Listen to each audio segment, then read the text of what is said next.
Morning guys, it's Saturday 16th of November. Now 2 weeks ago and in my last video I was learning to ride my CBT, which is those guys over there today. So that's 125cc bike. Today I'm on these. So these are 650cc Suzuki's. I've said to the instructor, what's you know, is there much difference between the two? He said, well, if CBT is like a 1 litre Corsa, these are like Golf R's. This can only go well. Also this monstrosity, yes, I'm quite hairy, this is all for Movember, so I'll put a link in the description below. If you can donate, it would be greatly appreciated.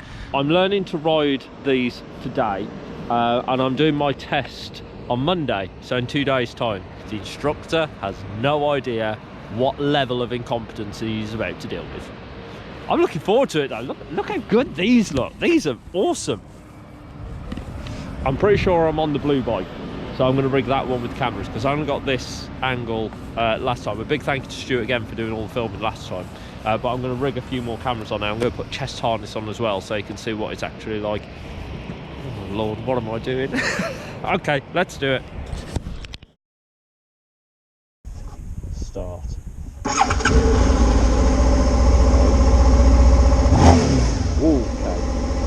Okay.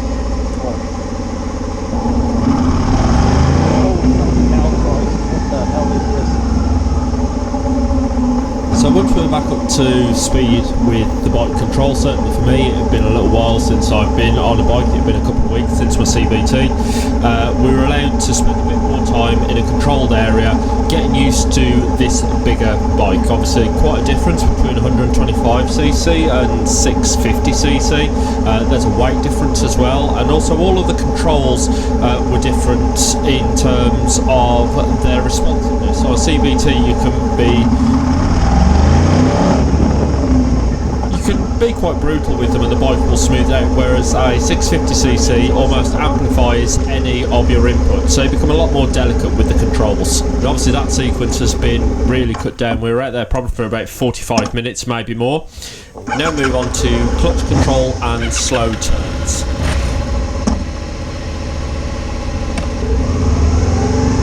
So Dave described me as the nuisance to the bike. If I wasn't on the bike would keep itself pretty much balanced and it would just keep going straight forever and ever. It does just want to keep going straight, doesn't it? It does indeed, mate.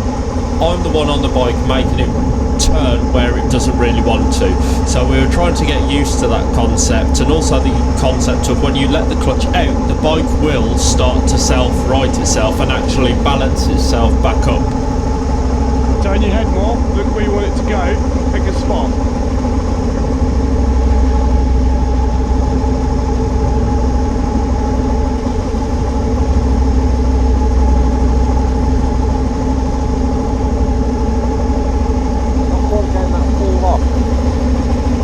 So remember, don't lean into it, sit upright.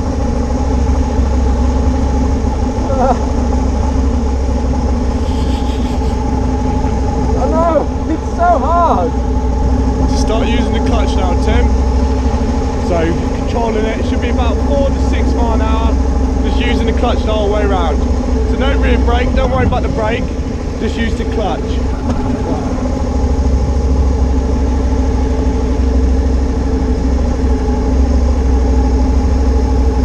So here I almost fall off. Turn in, I feel like I'm going to go, release the clutch. Nice save. And it popped the bike back up straight, and that was quite a big step for me at that stage. Go practice between the green cones quickly, see if you can do a turn in there. So on the Mod 1 test we have to do a U-turn in a set space, and here you can see... Where were you not looking? Where I was going. You can see there I got it wrong because I didn't release the clutch, bike stopped moving. So look at me, ride it to me. Beautiful.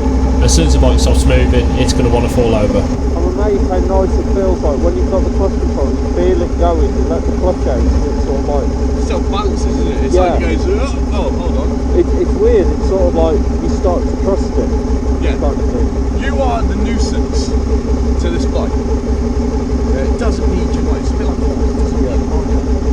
It just wants to go straight. Yeah. And you're the one that's making it not go straight. Yeah. So when it starts to go wrong, you just let the bike do what it actually needs to do. But let the clutch out, you go, what? Up it comes. Yeah. You go, oh, hello. You did a nice one there, recovery, it was going, and then you hear it going over, you just went, don't it? Beautiful. Yeah, that was real sort of like effort. Like I went to like stop, I was like, no clutch. Yeah, because if you stop, the weight's going to go onto your leg. Yeah. You ain't going to hold it. So now move on to part 3, which is slow manoeuvres.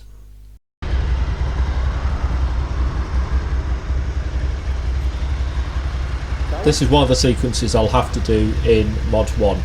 So you start off and you have to go through a slalom, which you can see through these yellow cones, so to the right and to the left and so forth.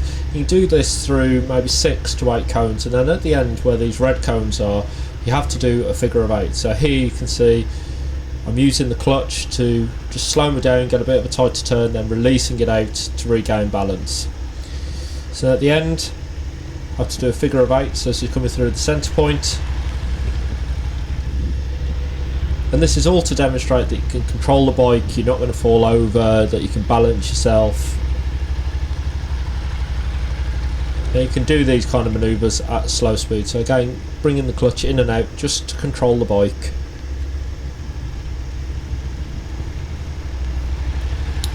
Now although we're only 8 minutes into this video at this stage, this was probably after, I'd say I've been out now for maybe 2-3 hours. Once you've done 2 figures of 8, you have to go over to this separate red cone over here.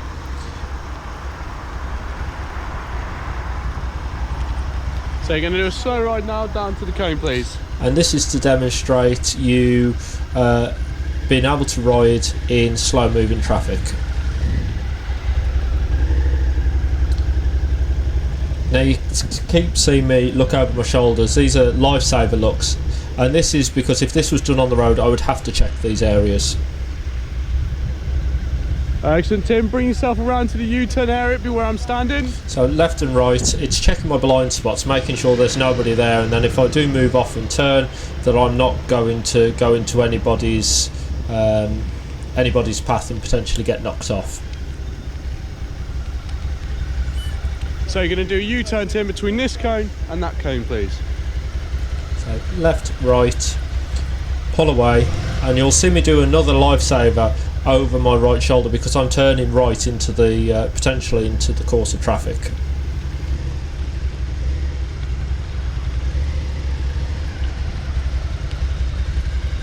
Perfect, mate. Go line yourself back up.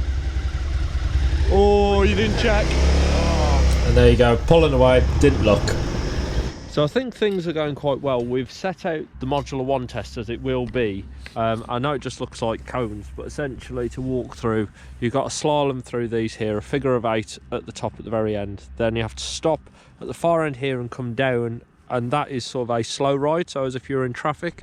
And then these 3 green cones here, you have to do a U-turn. So that's the first part of the Module 1. These bikes, I have to say, are amazing compared to the CVT. They've got so much power, but whereas the 125s, like, you can be quite rough with them and they'll just smooth you out, these amplify anything that you do, but then you become a lot more delicate with the controls and you feel like you've got a lot more control. I think the thing I found most useful this morning was when we were doing the tight turns with the clutch control and learning to let the clutch out and the bike would right itself, and that for me was a big step in trusting the bike. So we're going to go and get a coffee now, warm up, and then we're going to come back out having stepped away from the bike for half an hour and redo it and see if it's actually gone in there. There's not much up here, so I'm sure it'll fit. But I have to say, really enjoying today, and the bike is lovely. Coffee. Let's go get coffee. So part 4 is a box stop, a swerve and an emergency stop. We start with a box stop. So I have to accelerate up to, I think it was about 18 miles an hour. I have to go through these cones and then I have to stop the bike, the front wheel of the bike, exactly in this metre by metre box.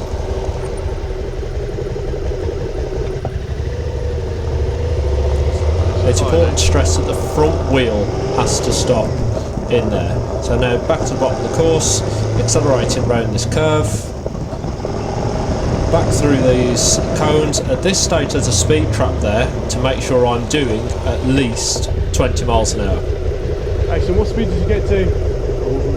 The next time we just have a quick glance. Okay, looked at around 25 to 30, so we'll try to get 35, yeah? Okay. Do your checks. So both me and Dave thought it was high 20s, low 30s, actually going mid 30s when I went through the speed trap. Here we go again, speed up to 35, brake, brake, brake, brake, brake, and stop.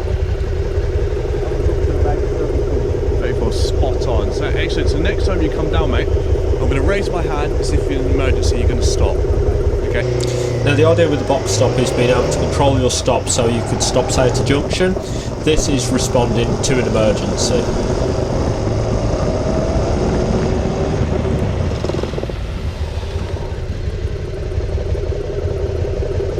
Spot on. So remember, once you stop, do your checks, done. Nice fork dive there, mate. Throttle was off. Dove's egg. Did you hear the ABS kicking in? A little bit, yeah. Yeah, your rear brake. What I'm going to do is show your viewers. That's the rear tyre lock-in and the ABS engaging. Yeah, but no, other than that, it was a very good stop. We've got some good traction marks on the front tyres here, good braking. Let's do another one like that, please.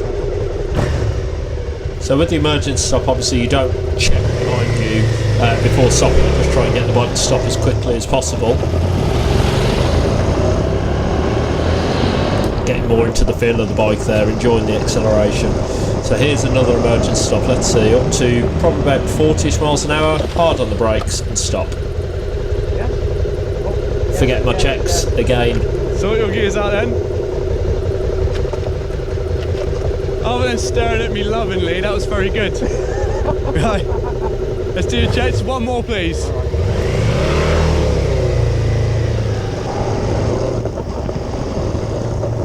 Here we go, one more time.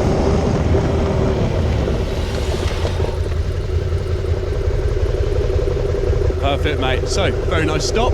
Yeah, nice one. So what we're going to do now is move into the avoidance exercise. Okay. So just behind me there you would have seen two green cones off to the side. Now we have to come down here, same speed, after you've gone through a speed trap, swerve. And then you must swerve back to stop in the same line as you were on. So next time, just build your speed up now a little bit more. Okay. You shot off early, so if you were at speed you would have dropped below it. Okay. So just watch that one. It was your first attempt, it's very good. So now we have to be going more than 32 miles an hour here through a speed trap, which is right before the swerve that you just saw there.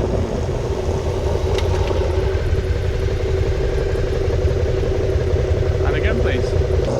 This is probably the exercise I struggled with most because everything in your body tells you to slow down for the bend, not accelerate at it. Spot on, mate. How are you feeling?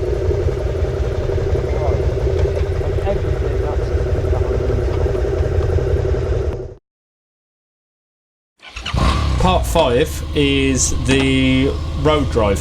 So here we're driving back to Kings, where we're going to drop the bikes back off. This sequence I've speeded up so you can see what it's like driving on the road on a bike if you haven't done that before already. Obviously if you already have a bike license, regular bike user, this is probably going to be a bit boring for you, so you can skip forward. So this first junction we were talking about where to check, where to actually look for your lifesavers, looking into the blind spots. We're actually coming out by the mini plant in Oxford, and now we're heading straight over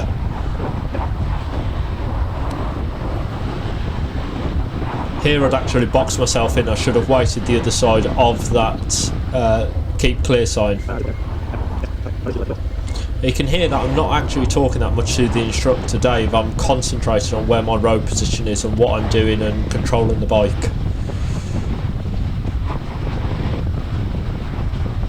Now we're starting to head towards Oxford. You can see that it's starting to get busier, having to deal with a lot more pedestrian crossings, roads, junctions. You can see a cyclist count the inside of me, so I had to do my check on the left.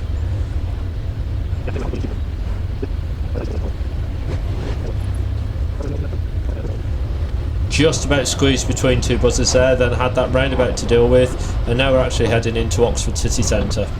Now, a car cut over in front of the bus. That was a hazard that I had to deal with.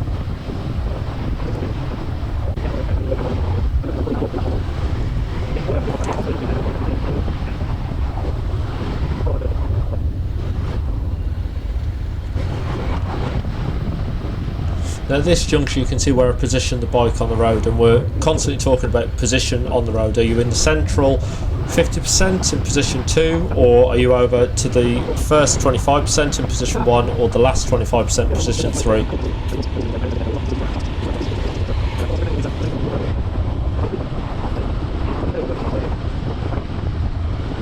So there's quite a lot to think about when you're on a bike. If you've only ever driven a car or used to driving a car, you're constantly looking on what's going on around you. For me, I'm having to learn to ride something I'm not familiar with, and different controls to what I'm familiar with, as well as dealing with all of these obstacles and making sure that I'm positioning myself right in the road so that I'm basically taking control and command of the road. So coming around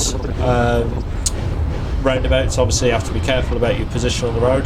Now this coming up here is quite interesting. We catch up to this BMW. You can see that this BMW, rather than close the gap at the next junction, actually starts to creep forward, which actually made it quite difficult to follow them. See what I mean in just a second. Here. So here they creep forward, and rather than close the gap, I don't know what they're going to do, so I hold back. Also don't know what they're doing here, and in a second they turn right without going into the filter lane, so you can see they're signalling right, not in the filter lane, then cut across.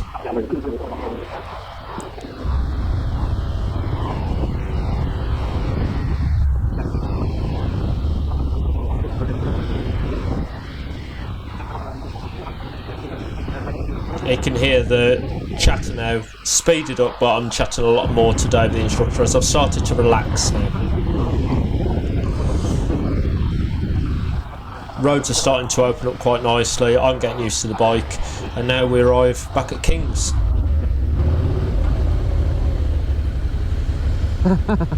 So over here.